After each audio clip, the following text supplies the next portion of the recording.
god. What the hell was that?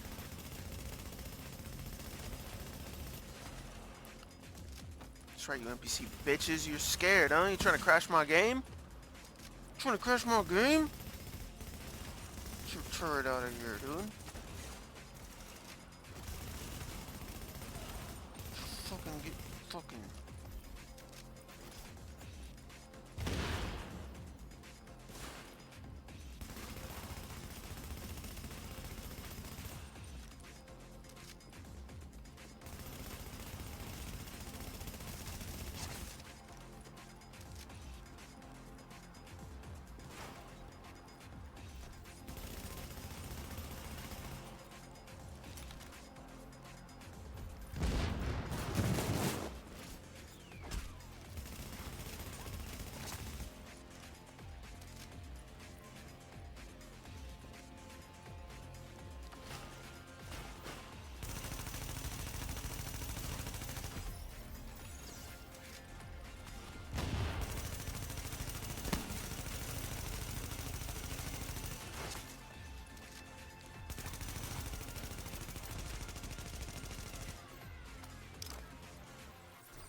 That's right. That's right. Everybody settle down. Alright, sorry for tough talking some NPCs, but man, I'm telling you, sometimes I come through here and they got problems, man. They put on the try hard mode. It's crazy. They make you have to come with it. So anyway, welcome everybody to the video. My name's Kiefer, as you probably already know. About a year ago, I made a video showcasing one of my favorite builds in the division. It's a custom build. Everybody that I've talked to about the build seems to have some sort of opinion about it, but every time they see it, they don't have anything to say. It fits right in with what they would expect, I guess, from a Reclaimer. There has been a couple seasoned players who've picked up on a little bit of the difference, mainly the slightly less healing per second, but anyway, this is the 448 Reclaimer build. Like I said, I did a giant video on it a year ago. I've got links in the description to the video itself. I got links in the description to this build, the updated version, on divisionbuilds.com. But let's just walk through it. I want to share with you guys what I feel is like the ultimate, the pan-ultimate form of this build that's taken me a little while to put together and to finish. So if you remember from that video, basically what we're doing here, 448 Reclaimer, 4,000 firearms, 4,000 stam, 8,000 electronics. The way that we do this is we recal 4 of our pieces for electronics, right? And then 1 of them for stam. We have 1 electronics mod on our backpack, and then we backfill with firearms mods, alright? Over time, since I made that first video, I've got max roll firearms skill haste mods. So we've got skill haste mods all over the build. The only thing that I'm missing is 1 point of electronics. And I specifically remember getting one of these in a loot drop and giving it away. I think I've actually gotten 2 since I've been playing in that time. It's an incredibly rare thing to get a max roll electronics with skill haste, but I've given them away both times because, you know, it feels great to give something to your friends that they're going to appreciate. And you can only do it for 40 minutes. So in that small window, man, you got to make the choice quick. So I try to be generous with my friends. But anyway, we've got um, healing support speed. We've got support station speed mods all over here. An extra 20% speed. If you look at our set piece bonuses on the 6-piece, we're getting 100%. So basically, we've got 120% speed on here with the mods and the bonus, right? So it's pretty dang good. Like I said, skill haste all over the place. We got skill haste on the chest, enemy armor damage. We're shooting a lot. Everything that you've seen so far is exactly the same as how I've set it up. I haven't changed any of the gear pieces, just optimized everything. Also, everything's completely optimized. I did actually make one change. Yeah, I take that back. I made one change. I got some great knee pads with disrupt and bleed resistance, which is what I really wanted to have. Bleed is coming from some of those enemies, the legendary enemies. When they get a buff from that lieutenant, they're gonna be putting bleed on you, and it's a pretty strong bleed from the legendary enemies. Being that we only have 4,000 stam, it's not really something I want to play with very much. So I've got that bleed resistance on here. Disrupt resistance as well. Disrupt resistance matching our resistance on the backpack, right? So we've got a little bit extra disrupt resistance mainly just for the rooftop of Madison. Like when you go on the roof of Madison and Legendary, you're constantly getting disrupted. It's a real pain.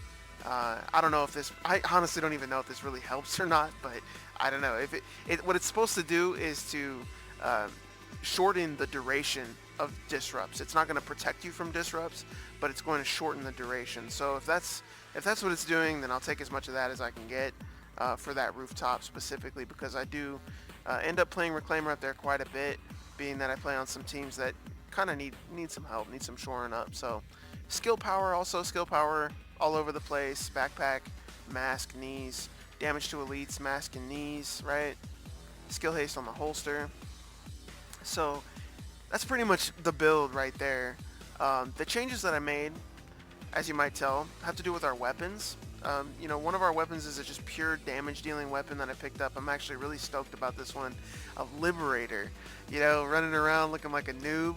You know what I mean? I actually got a Liberator this week that was for sale. I think it was last week. Destructive, Ferocious. I recalibrated for Brutal on the free. And Liberator is really the only, I believe it's the only exotic with 3 talent slots. So this is cool, it's really a great pickup for a lot of new players, and especially if they can get some good talents on it, like there were on this week. So this thing absolutely shreds. We get 10% extra damage to elites, and this extra headshot damage is just great. I mean, Brutal, I feel, is such a good talent for players who know how to play the game. They feel very comfortable in those type of tight situations like you saw me playing in just a minute ago. Just kind of pushing yourself to aim for the head a lot more, and then actually investing a talent slot and making sure that you get something for that. It's really helpful. I've decided to switch to Brutal because it's just, headshot damage is multiplicative, and getting this increase at 12%, it feels like a little bit more than that. It's really strong. You definitely notice it. Onto my tactical ACR, Determined. This is my Determined utility weapon. Ferocious, Brutal. Once again, I switched away from Competent, and I'm staying with the Pulse. We'll talk about skills in a minute, but mainly Brutal, man. It's so good. And I've been changing also a lot of my builds around to feature Omega rifle suppressors for that extra headshot damage. I'm not doing the stupid looking scope. I know I could have the sniper scope VX1 optic for an extra like 18%, like max roll. It would be like 17% or something like that. But it just looks dumb in my opinion, and I'd rather just have really nice rugged mini reflexes. These were on sale like 2 or 3 weeks ago. They're freaking great. I mean, almost max roll, headshot damage, crit hit damage, crit chance. I mean, it's all the things that you need. We're rolling a reload speed hand stop on both of our weapons because that extra reload speed just comes in so handy when you don't have it on your holster, So I tend to really miss it when I don't have it. And the style of this build is to get close enough to the fight to allow your team to get up there with you. You're going to put the box down and you're going to be dancing around inside that field in front of the enemies. Like, being able to reload again and put whatever kind of damage onto the enemies that you can is going to be very important. And again, with Brutal, we're just pushing that higher and higher. We're pushing that with our Omega suppressors and the headshot damage. We're just, trying to get as much of that downrange as possible. Best in slot mag, crit chance, rate of fire. You want more magazine size, more rate of fire. Crit chance can kind of take a back seat as long as it's only like 0.5 you're missing. Usually it'll never be more than 1% that you're missing anyway, and that's not too big of a deal. Take a look at the Liberator really quick. Same thing here. We got the Rugged Mini Reflex, the same one. I bought a bunch of these and upgraded all my builds with them. They're awesome. And Omega Rifle Suppressor for the headshot damage.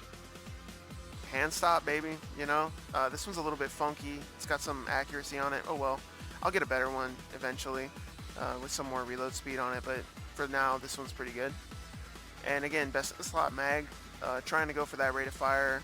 Would like to have a little more magazine size on here. That goes up to like 121, I believe. So magazine size a little lacking, but we'll take what we can get. You always got to be able to play for something, right? So yeah, as I mentioned, I'm using a pulse. Recon Pack Pulse, giving me a 16.3 second cooldown on the pulse, 31.6% crit chance and crit damage. So CHD getting pumped out for my team. It's a pretty nice chunk there, and it's always going off. The duration is 20 seconds long. The cooldown is 16 seconds. So you can see here they overlap. You can constantly have your pulse running, basically. I was using this in combination with Competent to get that extra 10% damage and to encourage myself to be on time with my pulses and stuff like that, but I really do feel like Brutal and having that independent sort of damage talent is helpful, because sometimes in the heat of things you just don't remember to hit the pulse when you should. It's an extra button stroke, and sometimes you hit it and it doesn't go off. So I mean, just to kind of cut down on some of that missed damage, I decided to go with Brutal instead. But I am constantly trying to be on top of my pulse. I'm constantly watching it, and when I can, I cast it again. And you'll see it can get a little bit complicated. You'll see when the passive talents here. I'll talk about that in a second. We're a Reclaimer, so we're going to be playing Life Support Station. Don't use any of these other ones. I talked about that in my video. Life Support has better healing per second, and as far as I can tell, it actually does translate. Like when you choose Life Support Station and you put it down, there's more healing rather than when you have any of these other modifications, right? So definitely choose Life Support. Super back in 325 seconds. That's without using Determine, by the way. So talent, we have Tech Support. We'll talk about this straight out of the gate. This is the one that kind of messes with the pulse. When you land a kill or something like that with the pulse, or even 2 kills, it's going to extend the duration of it by 10%. So sometimes you do end up with quite a bit of duration left over, and the pulse is ready to go again. And that's when I just cancel it and cast it again. As soon as I get an opportunity, just get a fresh one, run in. It's not going to hurt anything, and it's just going to set everything right. The reason why I have this one here is for the support station, obviously. So when I land those kills, it's also increasing my support station duration, and that's going to allow me to stay put and kill more stuff. As long as we need to be there, we're going to be able to be there, basically. So tech support, as you can tell, strike back, critical save. Strike back procs when I go into low health, which is easy to do with 4K stam, and when you're running around waiting for your kit to come back. So getting that 20% cooldown reduction is really helpful, so you can get that kit back and get it on the ground.